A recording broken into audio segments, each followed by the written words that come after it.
देश में इन दिनों नए वक्फ कानून को लेकर खूब बवाल मचा है। संसद से पारित इस नए कानून को लेकर विरोध प्रदर्शन की आग में जहां एक तरफ पश्चिमी बंगाल के कई इलाके जल रहे हैं, तो वहीं इन कानून की संवैधानिक वैधता को चुनौती देने वाली याचिकाओं पर सुप्रीम कोर्ट ने भी सुनवाई की है।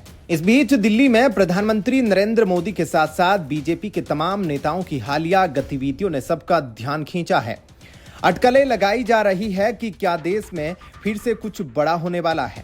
क्या यह बैठकें किसी बड़े सियासी बदलाव की तैयारी का हिस्सा है। बीजेपी के राष्ट्रीय अध्यक्ष जेपी नड्डा के आवास पर बीती रात एक हाई प्रोफाइल बैठक ने सियासी हलकों में हलचल मचा दी है। इस बैठक में केंद्रीय गृह मंत्री अमित शाह, रक्षा मंत्री राजनाथ सिंह, केंद्रीय मंत्री पीयूष गोयल और अश्विनी वैष्णव जैसे दिग्गज नेता शामिल हुए। बीजेपी के शीर्ष नेताओं की यह बैठक करीब 2.5 घंटे तक चली। सूत्रों के मुताबिक इस बैठक में कई अहम मुद्दों पर चर्चा हुई। अमित शाह और राजनाथ सिंह जैसे नेताओं की मौजूदगी इस बात का संकेत देती है कि चर्चा में राष्ट्रीय सुरक्षा और रक्षा से जुड़े मुद्दे भी शामिल हो सकते हैं। वहीं पीयूष गोयल और अश्विनी वैष्णव का होना आर्थिक और बुनियादी ढांचे से जुड़े मसलों की ओर इशारा करता है। कुछ जानकारों का कहना है कि यह बैठक मंत्रिमंडल विस्तार या फेरबदल की संभावना को भी बल दे रही है। इस बीच प्रधानमंत्री नरेंद्र मोदी ने राष्ट्रपति भवन पहुंचकर राष्ट्रपति द्रौपदी मुर्मू से मुलाकात की। ये मुलाकात भी करीब 1 घंटे तक चली।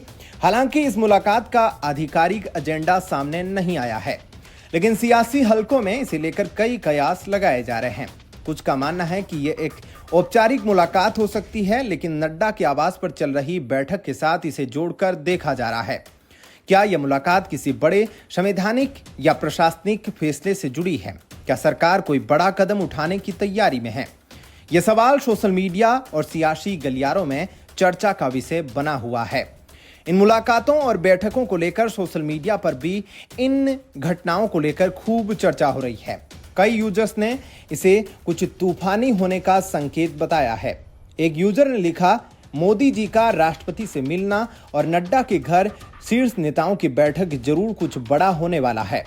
कुछ लोगों ने इसे मंत्रिमंडल विस्तार से जोड़ा, तो कुछ ने इसे हाल ही के सियासी घटनाक्रमों जैसे विपक्षी नेताओं पर ईडी की कार्रवाई से जोड़कर देखा। हालांकि इन अटकलों की आधिकारिक पुष्टि नहीं हुई है। फिलहाल इन बैठकों और मुलाकातों का असली मकसद साफ नहीं है, लेकिन इतना तय है कि बीजेपी कुछ बड़ा करने की तैयारी में है।